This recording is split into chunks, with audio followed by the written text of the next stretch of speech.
Assalamualaikum warahmatullah. Assalamualaikum warahmatullah. Assalamualaikum warahmatullah. Ok, maa leen di nuyu. Donc, je pense que la femme Jabaro Oustaz Omar Sall ci loolu laa bëgg wax ni retrouver nañ ko. Alhamdulillah. xam naa guddi na nag mais bon mënuñu woon tëdd quand même te bon amin guddi na Sénégal mais il fallait avant ay intoxication ak yooyu di daw il fallait ñu fexe leeral yenn mbir yi avant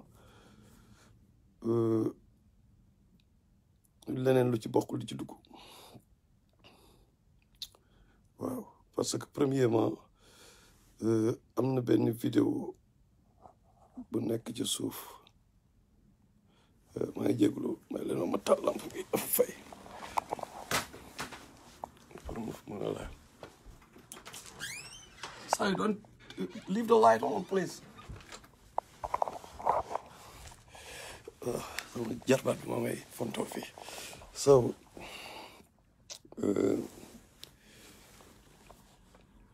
donc bëggoon rek ñëpp comprendre d'abord li xew carrément elle a été retrouvée à Touba mais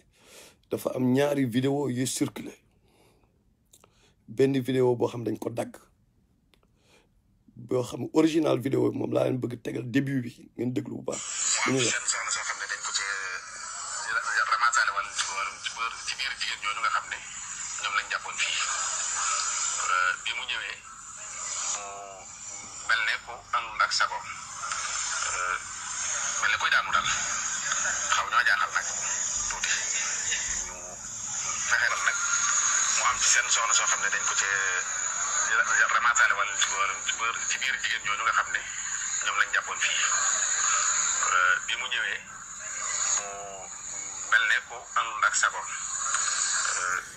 donc teg naa ko deux fois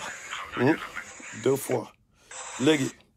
dem leen ngeen déglu vidéo bi ma teg bi ma publier léegi nii ci sama page dañoo dagg vidéo bi donc kii nekk ni Touba vraiment macha allah ñoom ñi nga xam ni ñoo jàppale ndaw si def li ci war ñëpp leen remercier defe naa comme li ma doon wax ci live bale rek lii opportunité pour gis ni am na nit yu baax fépp pour ñu comprendre ne am na ñoo xam ne tamit ñoom ñooy nekk ci suuf xam nga ñooñu noonu nekk ennemi diine bi ennemi dëgg yi nekk ci suuf bëgg jaxase murit tijaan ak axlu sunna ak yooyu di provoquer ñenn ñi ñi daanu ci piège yi waxoon naa leen ngeen def attention am na ci biir ay ñoo xam ni c'est des mën nañ nekk lu nekk quoi ils sont des sociétés secrètes ay taalibe iblis lañu parce que dañu nga gis ay publication doo xam kan la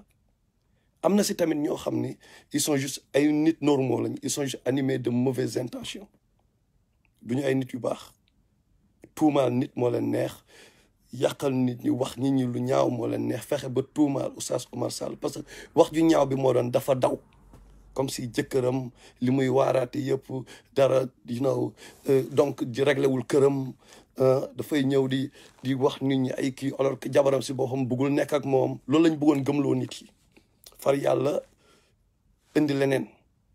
xam nga wallahu xayrul maakirin yàlla bu ñu planifié yàlla mooy ndax ba mooy le meilleur de plan the best so dégg ngeen waa ji li mu wax ndaw si bi mu ñëwee àndul ak sagoom ma tegal leen ko deux fois waaw pour ñi ko déggul ñu tegaat ko une fois pour ñi comprendre contexte mooy nit ku baax kii ndeysaan dégg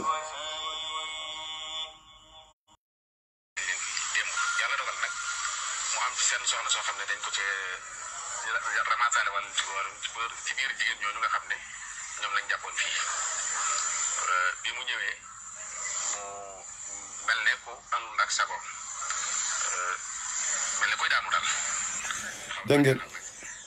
mu mel ni ku àndul ak sagoom mu mel ni kuy daanu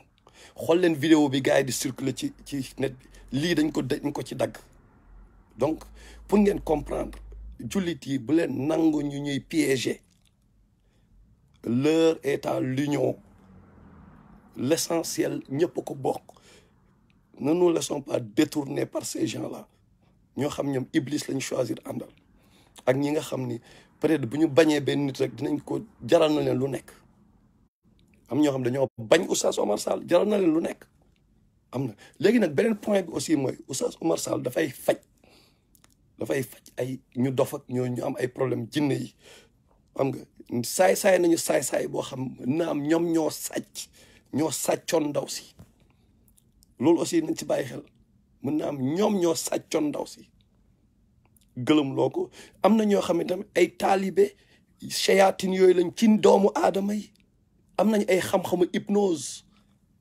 mën na am dañoo hypnotiser ndaw si parce que dégg ngeen ndeysaan kii nekk waa Touba yi vraiment di leen féliciter ci seen liggéey bu rafet bi ñu def parce que neen denc nañ ko ni ñu ko war a kii ba mu wax kam ñëw ñu kii ko bon dugguma ci yeneen détail damay expliquer ni ñu expliquer loolu laa ko kii donc alhamdulilah woote nañu et tout mais les gens essayent d'en profiter pour discréditer Oustaz Oumar Sall en fait c'est ça le problème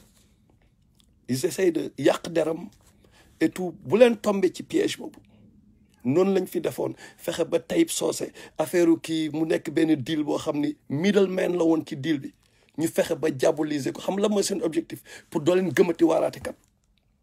pour ne waaraatekat yi de ñoom ñëpp a yem dañu jël ñi nga xam ni comédie la ñuy def ci seen waaraate ñu jël ñooñu may leen doole ñooñu la ñuy may doole mais ñi nga xam ni ils essayent de tenir un langage de vérité chaque fois dañuy def tout pour yóbbu leen ay prison wala discréditer leen wala ñoom ak seen chéyaati ni ñu àndal ñu fexe kidnapper jabaram wala ñu hypnotiser ko après bu ñu paree ñëw pour yàq deram ba pare wala sax pour créer benn guerre entre waa ahlu sunna tasawuf pétrole bi sax jaral na leen ko ne serait-ce que pour teg seen loxo ci pétrole bi tey parce que ñu ci bëri ci société secrète lañu nekk ay chéyatin la ñu àndal même pétrole bi jaral na leen ñu indi chaos biir Sénégal parce que xam nañ ñi mere nañ Macky Sall mere boo xam ne am na nu muy demee du fi toogati te moom sax xalaatu mu toogati fi donc ki koy remplacer comme ni ko ñu mel ñoom Ousmane Sonko di waxee naan dañu renégocier ñoom dugal nañ seen xaalis ba pare te ñoom ñi ci gën a bëri ay sorciers lañ ci suuf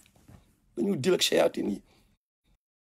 donc créer ay guerre parce que loolu ça va faire l'affaire d'Iblis Iblis day ñëw ne ok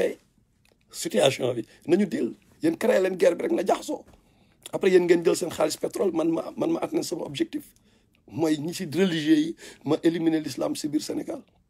xam nga yooyu yëpp c'est des hypothèses ay mbir la yu plausible yu am yu mën a am mais li feeñ fii ci situation bii mooy il faut que jullit yi ngeen yeewu wala ñun ñëpp ñu yeewu il faut ñu yeewu ñu ànd nekk benn ñu xam ne dañoo rax waaw dañoo rax comme ni ko Cheikh Béthio daan waxee yàlla da ko yàlla yërëm ñu mu doon waxee ne xanaa tey moom dañoo rax ñun dañoo rax bu baax a baax gars yi ñoo ngi suñu biir loolu il faut ngeen comprendre ko donc pour ngeen suba loo leen dégg nag suba c'est que la mel ni moo tax ma ni bon kii guddi na mais il faut ñu def vidéo loo leen dégg suba def leen ci attention parce que gis ngeen ni ñu daggee vidéo bi déjà gis ngeen ni ñu ko daggee ñëw waxuñu leen dëgg waxuñu leen original vidéo bi fi ñuy waxee ne ndaw si bi mu ñëwee dafa mel ni ku doon daanu rab àndulan ak sagom dégg nga waa ji nii nekk Touba si jumaa ji loolu la wax nee na biñ ko récupéré àndul ak sagoom donc loolu leer na àndul ak sagoom sax dañ ko hypnotiser wala seen jinne ak seen cheikh ñoom ñoo ko jël léegi lan mooy objectif bi Oustaz Oumar Sall est un problème pour eux dégg na nu ñuy def léegi dañuy fexe jaxase jullit yu murit yu baax yi tijaan yu baax yi ak ahlu salaf yu baax yi ñëpp ñi nga xam ne ay innocent nekk nit ñu baax ñooñu la ñuy jéem a jaxase donc sénégalais yi les ennemis sont partout l'essentiel ñun bu ñu dara jaxase bu ñu nangu dara ébranlé ñu te affaire bi ñu xam ni kii la woon far yàlla weer leen donc ils n'ont pas réussi leur coup Iblis ak ay taalibeem parmi jinne ak shayatin yàlla weer na leen réussiru leen seen coup et puis lii comme ni ma ko waxee vidéo bi opportunité la pour ñu xam ni mbooloo mooy doole mbooloo mooy doole képp koo xam ne da nga jógoon pour indi problème échoué nga retrouvé nañu ndaw si carte gi leer na yéen a perte yàlla moo leen ëpp doole c'est tout yàlla moo leen ëpp doole donc test la woon aussi pour Oustaz Oumar Sall te vraiment koy féliciter ñun ñëpp dañ ko war a féliciter parce que il a été vraiment courageux quoi parce que ba tey waxu yàlla dégg muy wax naan waaye ñoom mënaluñ ko dara et tout képp koo xam ne tamit yaa ngi dugg ci xam-xamu faj ay dof dugg si ay jinne xamal ni lii dina la ci fekk boo moytu waaw mais nag il faut nga dimbali doomu ak ñoom dañu dund ay 1000 ans yow seen espérance de vie ñun ñaatal da ngay génn àdduna yow nga bàyyi fi sa njaboot nga exposé leen après ñoom dañu fayu xam nga comme que da ngay dund ñuy fayu waxuma la ak boo génnee àdduna loolu mooy la réalité donc daal sama gars yi boo leen mënee ngeen ko leen ko mën a wax ngeen wax ko ñu xam la var ce qui s'est réellement passé ñu xam ni ñaari vidéo yi parce que dañu naan elle avait fugué ñëpp ne dafa fàqoon mais fan la fàqee gis ngeen waa ji kii du fen kii nekk si jumaa ji du fen dëgg la wax nee na biñ koy jël Touba ñoom dañoo gis ni dafa àndul ak sagom da doon daanu ay rab donc li mu wax dafa leer kon nag tout le monde instant bi ndaw si mën na nekk kenn si ñu na ku nekk mën na dal sa doom mën na loolu lañ nekkee biir Sénégal tey donc c'est pas seulement benn danger bu dal Oustaz Oumar Sall mën na dal ku nekk ci ñun gis ngeen temps yi disparition yi biir Sénégal gis ngeen temps yi xërëm yi biir Sénégal moo tax ñoo ngi kidnappé ay xale ay nit ñoo ngi disparaître parce que jinne yooyu ñoo fa nekk shayatin yi dong fa nekk di sàcc xale yi ñoom ak ñi ñuy àndal ak seeni sacrifice ak seeni yi ñuy def kon nag gars yi loolu daal laa bëggoon jàllale comme message encore une fois vidéo bi ngeen njëkk a dajal bi wane ni kii la dañ ko dagg loolu du original vidéo bi mooy ki nekk Touba nee na ñi récupéré jabaru Oumar Sall bi vraiment yal na leen yàlla fay seen liggéey ñoom nee nañu dafa leer nee nañu biñ koy jël àndul ak sagoom dégg nga li ñu wax dafa leer nañ ne dafa mel ni ba pare teg ci mel ni kuy daanu rab àndul ak yow sa jëkkër di faj ay rab nga ñëw di daanu ay rab come on man xam nga dañ ko vérifier waat ñu dégluwaat ko one more time pour mu leer ci bopp ñëpp ok ana mu sax all right one more time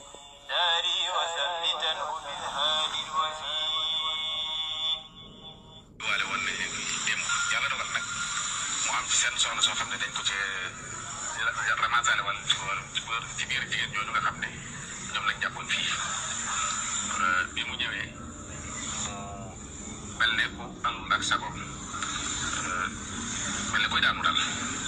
xaw ñoo jàngal nag tuuti ñu fexe nag mu am ci seen soxna soo xam ne dañ ko ci ramassale wala ci biir jigéen ñooñu nga xam ne ñoom lañ jàppoon fii bi mu ñëwee mu mel ne ko àndul ak sago mel ne koy daanu daal donc leer na ku mel ni àndul ak sagoom mu mel ni kuy daanu donc léegi leer na nous sommes d'accord que leer na que ndaw si fàqul amul problème ak Oustaz Oumar Sall fugewul deful dara shayatin yi dong nga ko jàpp hypnotiser ko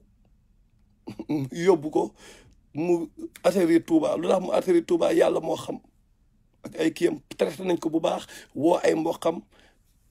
vraiment taxaw ci taxawaay bi ñu ci war a taxaw ñu delloo ko mboqam chauffeur Oumar Sall bi di ngeen dégg ñoom ñëpp ak ñi si liggéey ñëpp xam nañu seen mbokk jullit lañ jàppal te nii la war a demee benn jullit bu amee problème ak chrétien ku mënta nekk doomu aadama bu am problème ñi dañ ci war a taxaw ñun ñëpp en tant que sénégalais waaw loolu daal laa bëggoon jàllale comme message suba nag loo leen dégg parce que gars yi sûr que ñoo ngi pare yeneen plan ci ginnaaw pour yàq der def leen très attention le message est clair dafa doon daanu rab mel ni ko àndul ak sagom encore une fois jabaru Oustaz Oumar Sall biñ ko gisee Touba waa Touba nee nañu biñ ko gisee ndaw si dafa doon daanu rab mel ni ko àndul ak sagoom loolu xaw leen inquiété donc c'est clair ku ci wax leneen nag yàgg sa borom la jaajëf sama gars yi maa ngi leen nuyu bu baax di jégalu nag ci live bu gudde bi aussi jërëjëf